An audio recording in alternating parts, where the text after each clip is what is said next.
अस्सलाम वालेकुम and welcome to नया दौर लाइव। मैं हूं हसन इफ्तिखार, लेकर आया हूं आपके लिए हर रोज की तरह अहम खबरें और हर रोज की तरह मैं अली वारसी साहब को भी अपने साथ देख रहा हूं। कैसे अली साहब, आप ठीक? मैं बिल्कुल ठीक, बहुत खैरियत से? अच्छा अली साहब, सबसे पहले तो हम अभी प्रोग्राम अपना शुरू करते हैं, बातचीत करते हैं। सबसे पहली बात तो यह है कि इमरान खान साहब को जब जेल में डाला गया आज से तकरीबन 7-8 माह पहले, तो सबने ये सोचा था कि इमरान खान जेल जाएगा, वहां वो रोएगा पिटेगा, क्योंकि उसके उनके ऊपर इल्जाम बहुत सारे थे। हर जिससे सुनते थे हम वो कहते थे जी ओ जी ये तो नशई आदमी है, ओ जी इसको तो कोकेन की आदत है जी, स्निफ करता रहता है सारा वक्त, कोई कोकेन, कोई हेरोइन, कोई चरस, पता नहीं कौन कौन से इल्जाम इमरान खान साहब पे लगते रहे। अब इतने महीने हो गए, हमें किसी से कोई खबर नहीं आ पाई कि इमरान खान साहब ने जेल में कोई विड्रॉल सिम्टम्स दिखाए हों या फिर उनको जेल में कोई मालो असबाब दे रहा हो। इसी तरह इमरान खान साहब के बारे में कहा गया कि भाई इनकी तो सियासत ही खत्म हो गई, लेकिन उन्होंने हर मौके पर इमरान खान ने अपने मुखालफिन को मात दे दी हुई है। ठीक है, आज भी इमरान खान साहब ने यही किया कि वैसे तो आपको पता है पाबंदी है इमरान खान साहब से मीडिया की गुफ्तगू या मुलाकातें पे या किसी चीज पे भी, ठीक है, और बाकी बेचारे जो जेल वाले जो सारे अडियाला में बाकी कैदी हैं हजारों, उन पर भी पाबंदियां लग चुकी हैं, लेकिन इमरान खान साहब ने फिर भी किस तरीके से साथियों से गुफ्तगू कर ली। देखो ना कमाल कितना है। और उन्होंने उस गुफ्तगू में कहा कि मेरी बात सुने। सब लोग जो है ना वो तैयारी पकड़ काशिफ की काशिफ नहीं, वो काशिफ था नहीं ना, उन्होंने कहा नहीं कि देखें काशिफ मेरी बात सुने। हाँ, ऐसे नहीं कहा उन्होंने कहा देखें मेरी बात सुने, हमें 3 करोड़ वोट मिले हैं, ठीक है, और जिनको टोटल 3 करोड़ वोट नहीं मिले 17 पार्टियों को, उनको आपने इक़्तिदार में आप ले आए हैं। नवाज शरीफ जो है वो भूख चाट आदमी है, भूख की जो ताकत के ऊपर वो आया इक़्तिदार में, और मैं जो हूँ वो असल इनकलाबी हूँ, असल जमहूरियत पसंद हूँ, ठीक है, और एक दिन आएगा कि मैं वापस आ जाऊंगा और मैं आकर बदला भी लूंगा लोगों से, ठीक है। और उसके अलावा खान साहब ने फिर अपना एक दुखड़ा भी सुनाया, मुझे बड़ा दुख हुआ यार। क्या है वो दुखड़ा? उन्होंने कहा अटक जेल में उन्होंने मेरे साथ बहुत नाइंसाफी की, बहुत ज्यादती की, ज्यादती नहीं नाइंसाफी की, सॉरी, बहुत ज्यादा, क्योंकि वो फिर गलत कॉन्टेशन में ना के चला जाए। और मेरे साथ बहुत नाइंसाफी की गई, मेरे साथ बहुत बदतमीजी से सलूक किया गया और मुझे जमीन पर सुलाया गया।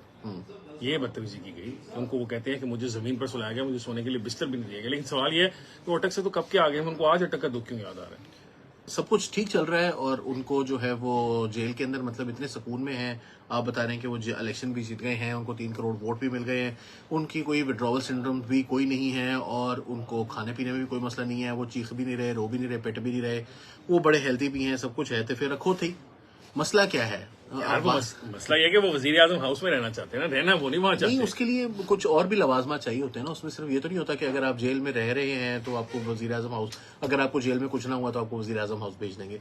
तो उसके लिए कुछ और जो है वो उसका क्राइटेरियन डिफरेंट है। लेकिन वो देख रहे हैं नवाज शरीफ जेल से वजीर आजम, नवाज शरीफ का चांस है बेचारे, वो तो नहीं बन सके जेल से वजीर आजम दोबारा। हाँ, लेकिन इमरान खान साहब फिर अपने चांस तो रख रहे हैं ना, he is thinking that I can also. Shahbaz Sharif साहब ने बहुत मेहनत की है इस काम के लिए, जेल से वजीर आजम बनने के लिए। जी, तो उन्होंने जो कुछ किया था, या तो मसला ये है कि इमरान खान साहब हैं सॉर्ट ऑफ नवाज शरीफ वाले पाथ पे और रिजल्ट वो एक्सपेक्ट कर रहे हैं शहबाज शरीफ वाला, वो नहीं होने लगा। मतलब नवाज शरीफ वाला पाथ है रेजिस्टेंस वाला पाथ, वो रेजिस्टेंस कह लें आप उसको, या मतलब लड़ाई झगड़ा तो कम से कम कहेंगे ना। हाँ, कि आपको कि लड़ाई तो मैंने करनी है। हाँ, लड़ाई मैंने करनी है, लेकिन उसके बावजूद मैं जो है वो क्या कहते हैं वजीर आजम भी बनना है, वो नहीं होना।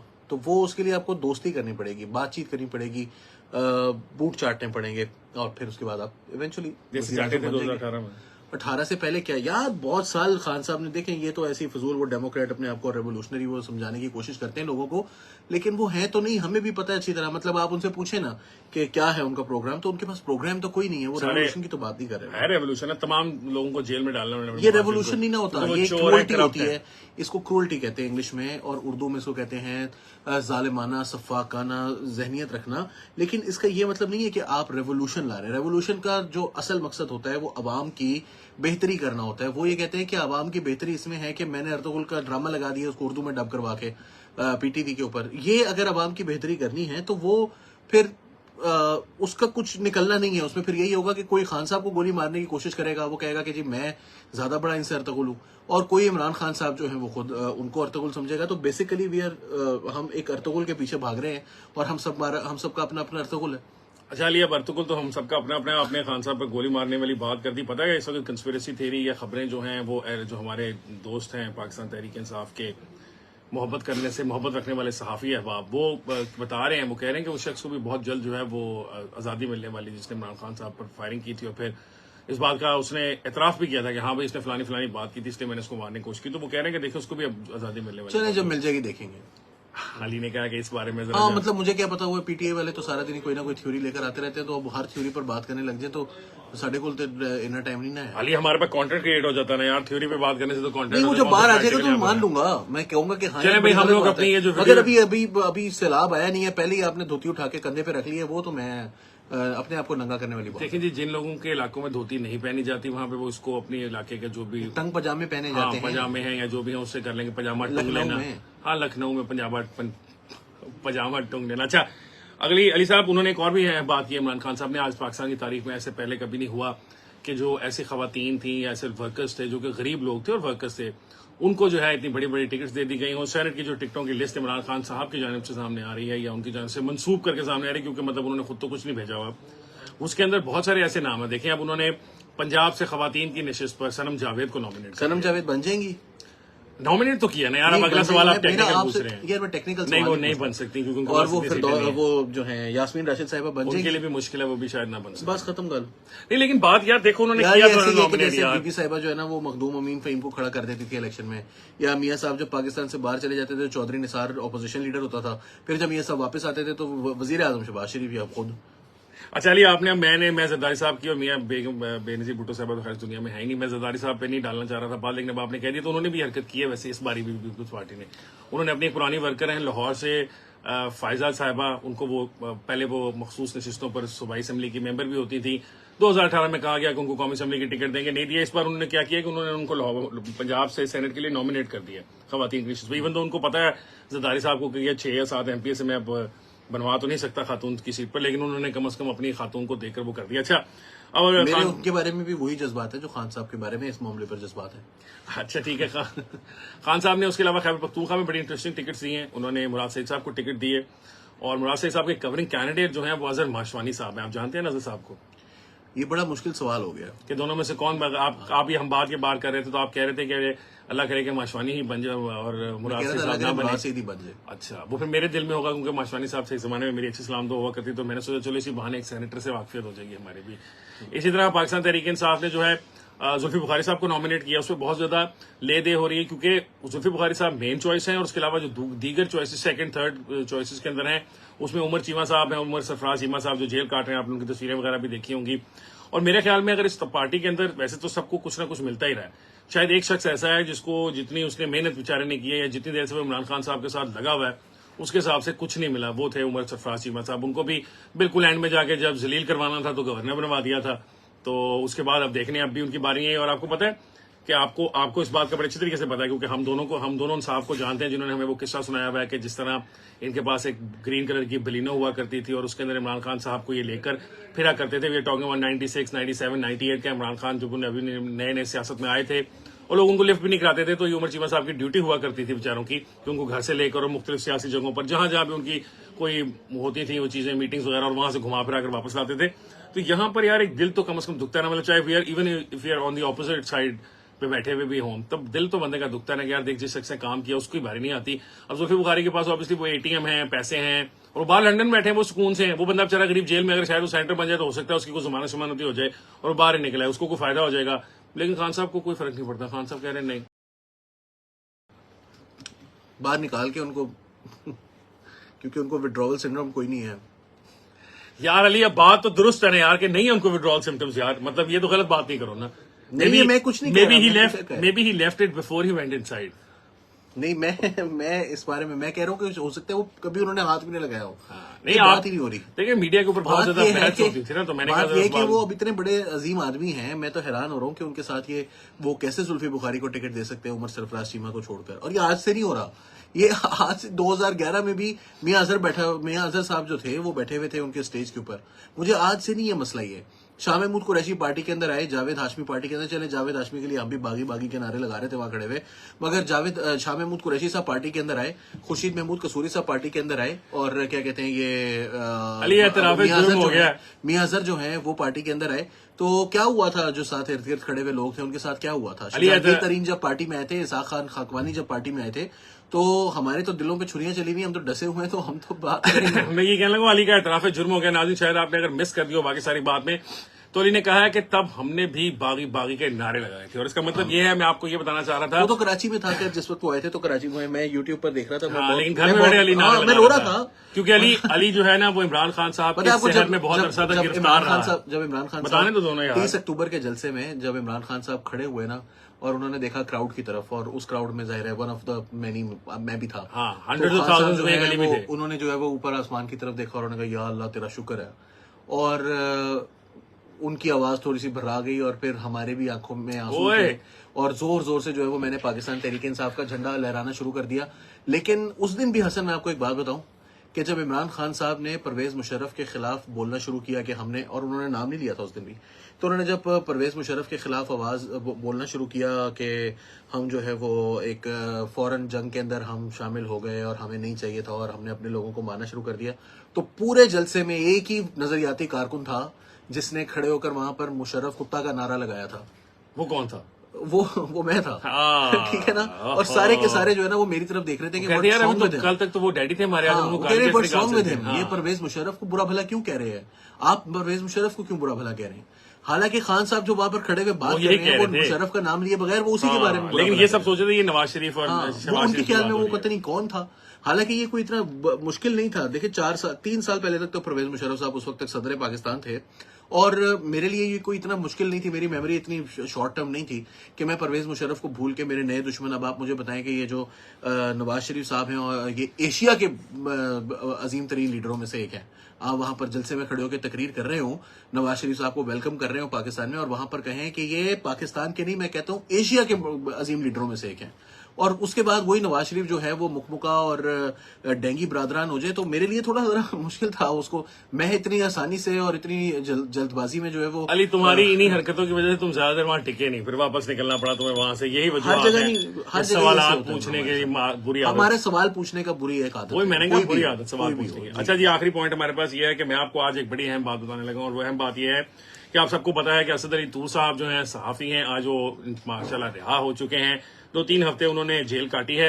इसके अंदर आपको याद होगा कि सुप्रीम कोर्ट में भी एक बड़ी कहानी चली थी, चीफ जस्टिस साहब ने कहा था कि भाई हमने तो कहा ही नहीं, आपने हमारा एफआई ने नाम इस्तेमाल कर लिया, हम जजेस को तो कोई एतराज नहीं था या हमें कोई नहीं था। मैं अब आपको एक बात बताता हूं कि इससे पीछे एक बैकग्राउंड के अंदर भी कहानी है, और वो कहानी बैकग्राउंड में ये है कि जब सीनियर जजेस बैठे असद तूर साहब के बारे में गुफ्तगू को डिस्कस करने के लिए, तो वहां पर जो माफ कीजिएगा, वहां पर जो हमारे चीफ जस्टिस साहब हैं उन्होंने अपने साथी जजेस की तरफ देखकर बड़े ही भरी हुई आवाज में ली, जिस तरह आप बता रहे हो, भराई हुई आवाज में, रंधी हुई आवाज में उन्होंने कहा कि असद तूर तो मेरा मोहसिन है, मैं उसके साथ ये सब कुछ कैसे कर सकता हूं। आप ये देखें कि वो इतने बेचारे दुखी थे, और मैं बार बार इस प्लेटफॉर्म से आपके साथ ये बात कर रहा था ना कि काजी फाजिसा साहब के होते हुए ऐसा कैसे हो रहा है असद तूर के साथ। तो उन्होंने वहां पर एतराफ किया अपनी बेबसी का भी, इन अ वे, कि जब वो अब तो अपने जजेस को कह रहे हैं कि मैं तो ये नहीं कर सकता या नहीं करवा रहा। अब देखो ना, ये भी एक नई कहानी है, इसके अंदर भी कहानी चल रही है कि शायद वो इस्तीफा की बात कर रहे हो, तुम लोग कह रहे हैं वो एक्सटेंशन मांग रहे हैं, even though I am not buying into it, but मैं बता रहा हूं ना कि कंस्पिरेसी थ्योरी चल रही है कि काजी फाजिसा साहब एक्सटेंशन चाहते हैं। हालांकि मेरा नहीं ख्याल, मतलब what would he get from that extension, कुछ भी नहीं मिलेगा, कोई एक्सटेंशन मांग भी नहीं रहे। अच्छा खैर, तो ये बात बतानी जरूरी थी। तो असद तूर अली साहब जो है, असद अली तूर साहब वापस आ गए, और हम आपको ये बता सकते हैं कि काजी फाजिसा साहब ने ये जो गुफ्तगू की थी उन जजेस के सामने, इससे मिलता जुलता पैगाम उन्होंने असद तूर तक भी पहुंचाने की कोशिश की थी। अब पता नहीं असद तूर ने उस पैगाम को कैसे रिसीव किया, अगर रिसीव किया भी, पॉजिटिवली किया, नेगेटिवली किया, उन तक पहुंचा भी या नहीं पहुंचा ये तो हमें नहीं पता, लेकिन उन्होंने ये बात उनको भी कहने की कोशिश की थी, भाई I am not behind this, या मेरा इससे कोई लेना देना बाहर आ गया, बाहर असद तूर तो आज बाहर आ गए। आज उनकी वालदा के साथ तस्वीर थी। उम्मीद है असद कि आपकी वालदा जो हैं आप उनके साथ कुछ वक्त बिताएंगे। पाकिस्तान में इनकलाब लाने का मेरे भाई बहुत टाइम पड़ा हुआ है, अपनी वालदैन की खिदमत कर लो, क्यों उनके लिए उनके बुढ़ापे के अंदर इस तरह के मसाइल पैदा कर रहे हो। Continue with what you are doing an excellent job. अगर आपसे कोई गलती हुई है उसको सुधारिए, अगर आप किसी चीज को गलत समझते हैं। बाकी हम आपको ये कभी भी नहीं कहेंगे कि आप ये चीज छोड़, हम दोनों चीजें कहेंगे। अली कहेगा आपको कि आप करें, मैं आपको कह रहा हूं अपने घर का भी ख्याल रखें थोड़ा सा। Continue with what you are doing. Pakistan में इतना इनकलाब फायदेमंद नहीं होता। अच्छा जी, आखिरी टॉपिक है हमारे पास मरीम नवाज साहिबा का। मरीम नवाज साहिबा ने फाइनली कह दिया है कि हमने जी अब पंजाब के, और उन्होंने कहा कि मैं लेके आ रही हूं। खैर उस पर भी काफी एतराज हुआ, हम की बजाय उन्होंने मैं का सीगा क्यों इस्तेमाल किया, और वो कहा क्या, उन्होंने फेक न्यूज के बारे में कहा कि हम कानून साजी करने जा रहे हैं। उनको कहना चाहिए था कि हम कानून साजी करने जा रही हैं, मुस्लिम लीग नून या उनकी पार्टी। अपेरेंटली उन्होंने हम की जगह आए, वी की जगह मतलब आय का वर्ड इस्तेमाल कर लिया, I am going to do something about it, something of that sort. तो उसमें काफी बहस हुई, लेकिन मैं आपको ये बता रहा हूं कि इस वक्त पंजाब हुकूमत जो है वो एक बहुत सख्त किस्म का कानून लाने के चक्कर में है, और आज उसके अंदर मजीद जलती पर तेल का काम कर दिया कि वो एक अज़मा बुखारी साहबा की तस्वीर ट्वीट करती रही जिसके अंदर वो किसी जहाज में बैठी हुई हैं, जिस वेबसाइट ने या जिसने किया था उन्होंने कहा ये हेलीकॉप्टर सरकार का इस्तेमाल हो रहा है, वही सरकारी हेलीकॉप्टर वाली जिसके बारे में हम पिछले दिनों बात कर रहे थे। तो मसला हो गया, तो उन्होंने कहा जी ये भी फेक न्यूज है। तो अब उसको बहुत ज्यादा बनाया जा रहा है और कहा जा रहा है कि जी पंजाब की हद तक तो हम ऐसी कानून साजी करने वाले हैं जिसके अंदर फेक न्यूज को जो है वो काबिले दस्तअंदाजी जुर्म बना दिया जाएगा, आपको गिरफ्तार किया जा सकता है। सवाल अली साहब मेरा ये है इसके अंदर कि ये कौन फैसला करेगा कि कौन सी चीज फेक है और कौन सी नहीं? हमारी अदालतें फैसला करेंगी, कोई बॉडी बनाई जाएगी, इन्वेस्टिगेशन एजेंसीज करेंगी? हसन, आप मुझे एक क्या बात होगा? बताएं, ये एक थंबनेल है, ठीक है, इस पर लिखा हुआ है उल्लू के पट्टे अडियाला जेल खोलो। मैं कोई सेंसर नहीं कर रहा। खातून जज का खड़ा, खातून जज जो है उन्होंने लगाई हुई है यहाँ पर, ये क्या नाम था इनका, आयशा मलिक, जस्टिस आयशा मलिक। तीसरी तरावी पर ही कप्तान की रहाई मुबारक, मतलब 27वीं तक तो वो जन्नत में पहुंच चुके होंगे। मचल के मंजूर, रोबकार जारी, चीफ 9 मिनट में फारिग। अब कौन सा चीफ है, चीफ जस्टिस है, आर्मी चीफ है या इलेक्शन कमीशन का चीफ है, पता नहीं। जेल से रवानगी अडियाला से बराह रास्त मनाजिर, ये लिखा हुआ है, ये थंबनेल था, टाइटल में है कप्तान की 8 बजे रिहाई, 7 छुट्टियां भी दे दी उन्होंने। जज को फांसी, मरियम निशाने इबरत, इमरान खान सरप्राइज, अडियाला जेल, आगे डॉट डॉट डॉट डॉट। इसके ऊपर 19 घंटे में 39,000 व्यूज थे। हसन, आप मुझे बताएं, कौन बताएगा कि ये फेक न्यूज है? I can't say anything, Ali. You've like put me in a spot where I can't even say anything. अब नाज़रीन यही मसला है जो अली ने अभी आपको पढ़कर सुनाया, अब इसके बारे में हम कुछ नहीं कर सकते। नहीं, कुछ नहीं कर सकते, क्यों नहीं कह सकते? एज अ जर्नलिस्ट हमारा, एज अ जर्नलिस्ट, मैं कहने लगा था यार, एज अ जर्नलिस्ट हमारा काम है ट्रुथ की तरफ परसूट करना, ठीक है? लेकिन हम अगर हमें सच्चाई को नहीं सामने लेकर आना तो हम किसी झूठे का दिफा क्यों करें यहाँ पर बैठे? हम बिल्कुल किसी झूठे का दिफा नहीं करेंगे, लेकिन यही मैं वो कह रहा हूँ कि एक टाइट रोप बन जाती है इस किस्म की हरकतों के बाद, फिर हमारे लिए भी मसाइल होते हैं, क्योंकि जब इसको कर्व करने के लिए कानून साजी की जाएगी तो सिर्फ इसको कर्व नहीं किया जाएगा। और मैं आपको ये भी यकीन दिला सकता हूँ, बहुत मुझे पाकिस्तान के अंदर जितने अरसे से मैंने सहाफत की और जितना अरसा मैं रहा हूँ, कि ये भाई साहब या ये इन जैसे भाई साहब कभी नहीं पकड़े जाएंगे।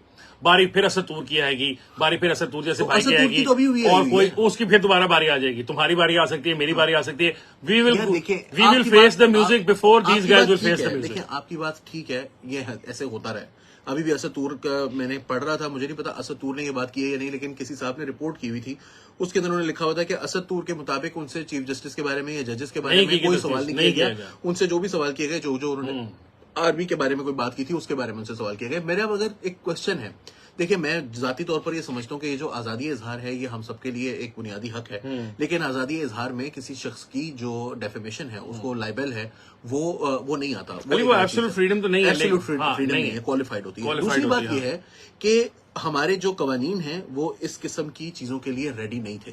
दुनिया के, पाकिस्तान का अकेले का मसला नहीं है। आपने 3 दिन पहले देखा है कांग्रेस ने ओवरवेलमिंगली वोट किया है टिकटॉक को बैन करने के नाम पर, और अभी जाहिर है कि वहां पर आगे सेनेट में भी जाएगी बात और फिर सदर से साइन भी होने, लेकिन सदर जो है उनके वो कह चुके हैं ये ऑलरेडी, सदर बाइडेन, के अगर कांग्रेस ने इसको अप्रूव कर दिया, सेनेट से अप्रूव हो गया, मैं भी कर दूंगा। हालांकि America is one of the places where freedom of expression सबसे ज्यादा है। मक्का है, क्या कहते हैं, फ्रीडम ऑफ एक्सप्रेशन का, वहां पे लाइबल और डेफेमेशन लॉज बड़े कमजोर हैं। आपको पता है कि ये जो ये फ्रीडम ऑफ एक्सप्रेशन है, फ्री स्पीच है, ये उनके कॉन्स्टिट्यूशनल गारंटीज में नहीं आता। इसको वो कहते हैं नेचुरल लॉज, ये कुदरत के कवानीन में से एक है, और वो अमेरिका के अंदर है भी ऐसा। अमेरिका, और 4 लॉज हैं सिर्फ, जिनमें से एक ये कि कुदरत के कवानीन में से एक है, बरतानिया।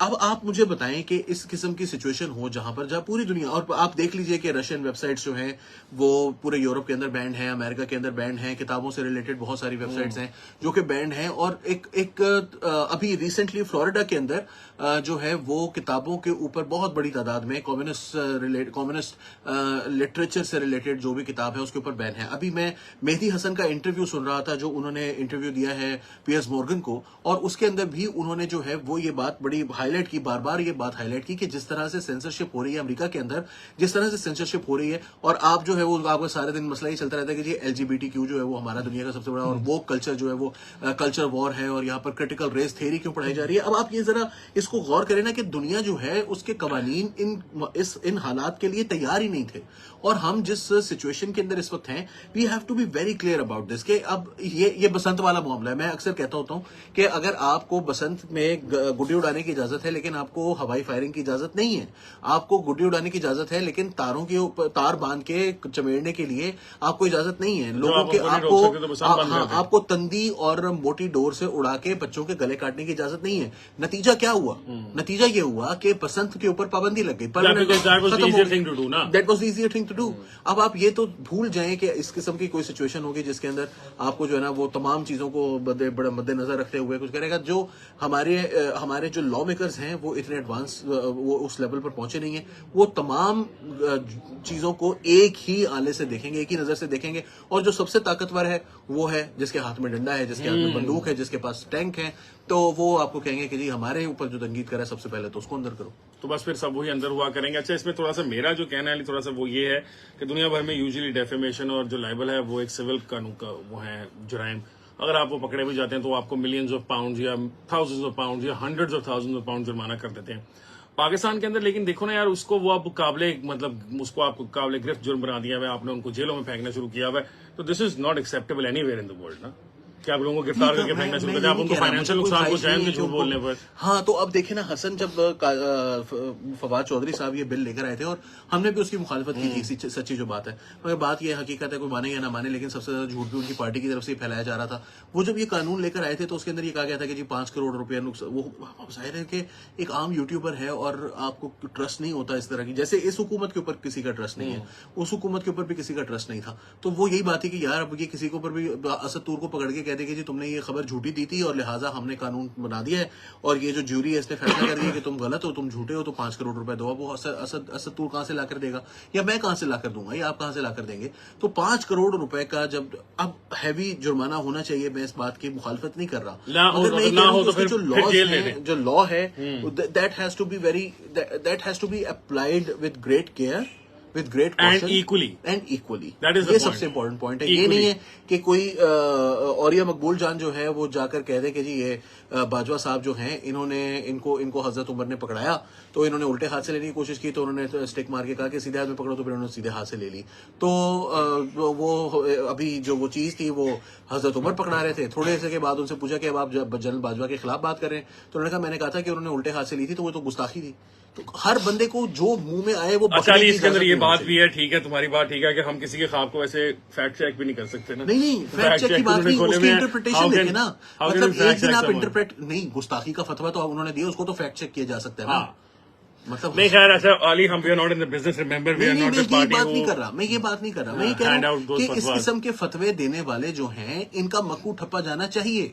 चले जी, मक्कू ठप्पा जाना चाहिए, फेक न्यूज का मक्कू ठप्पा जाना चाहिए, लेकिन उसके अंदर कोशिश की जाए कि प्लीज आप जो है सिफ्ट कर लें कि फेक न्यूज क्या है और क्या नहीं है। इसके अंदर मुझे वैसे मैं जाते जाते अपने फेवरेट जो आजकल मेरे सहाफी हैं, आपको पता भी है उनका माशाल्लाह बहुत बड़े कालम निगार हैं पाकिस्तान के और वो बहुत कुछ लिखते रहते हैं। उन्होंने आज से 2-4 रोज कबल एक कालम लिखा था, उसमें उन्होंने कहा था कि जिस तरह IAS सर्टिफिकेशंस होती हैं उस तरह की एक इदारा बना दिया जाए पाकिस्तान में, और कोई भी खबर हो किसी सहाफी की वो पहले उस इदारे को सबमिट किया करे और वो उसको IAS सर्टिफिकेशन दे कि हाँ ये फेक न्यूज नहीं है, हाँ ये ओरिजिनल स्टोरी है, तो ही वो सिर्फ चल सके। और उन्होंने गवर्नमेंट को कहा था कि वो इस सिलसिले में भी कानून साजी करे। तो आप देखेंगे कि मुझे समझ नहीं आया कि मतलब हाउ विल दैट वर्क कि अगर आप किसी इदारे को देंगे अपनी खबर फैक्ट चेक करने के लिए और वो करेगा और फिर वो एक सर्टिफिकेशन आपको ISO की तरह की दे देगा, तो जर्नलिज्म का काम तो खत्म हो जाएगा। अली फिर जर्नलिस्ट तो नहीं रहा। कौन सा जर्नलिस्ट होगा जो अपने सोर्सेज के साथ जा जाके ISO सर्टिफिकेशन लेने की कोशिश करेगा?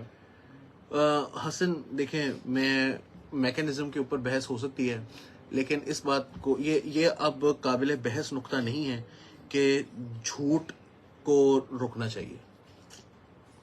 ये नहीं हो सकता कि आप दिन में 3 वीडियोस करें, तीनों में झूठ बोलें, तीनों की क्यूमुलेटिव जो नंबर ऑफ व्यूज हों वो 2.5-3 लाख हो और 3 लाख लोगों को आप रोजाना बनाते हो।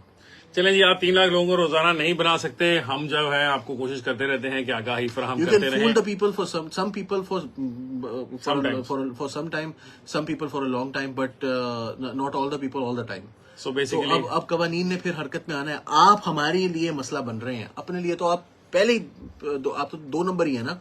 हमने कुछ नहीं गलत किया। हाँ जी, हमने कुछ नहीं गलत किया नाज़रीन, और अली जो है वो बिल्कुल ठीक कह रहे हैं। और वैसे भी अली जो है ना वो आजकल कभी जब खोल के बाहर से चिक्के मारना शुरू कर देते हैं तो मुझे भी डर ही लगा रहता है अली के साथ बैठ के कि इसके चक्कर में नहीं, मैंने फौज को थोड़ी कुछ हाँ बाय एसोसिएशन में भी गिल्ट की जो है शिकार हो जाऊं। मैंने फौज को कुछ नहीं कहा। हमारी अल्हम्दुलिल्लाह जिंदाबाद जिंदाबाद। ऑन दैट नोट मेरी जान और अली याद है आपको कि we were the first ones to actually bring this on to the social media. We did a show about this when this came out.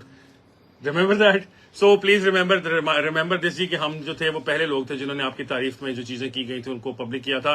तो जब हमारा बुरा वक्त आएगा तो हमें इसी के सदके हमें भी याद कर ले, थोड़ा सा इसी के सदके में बख्श भी याद कर लेना, दीजिएगा. आज चमन पे जब गुस्सा है तो याद कर लीजिएगा. तब तक के लिए इतना ही है जी. मुझे हसन इफ्तिखार को अली वारसी साहब को दीजिए.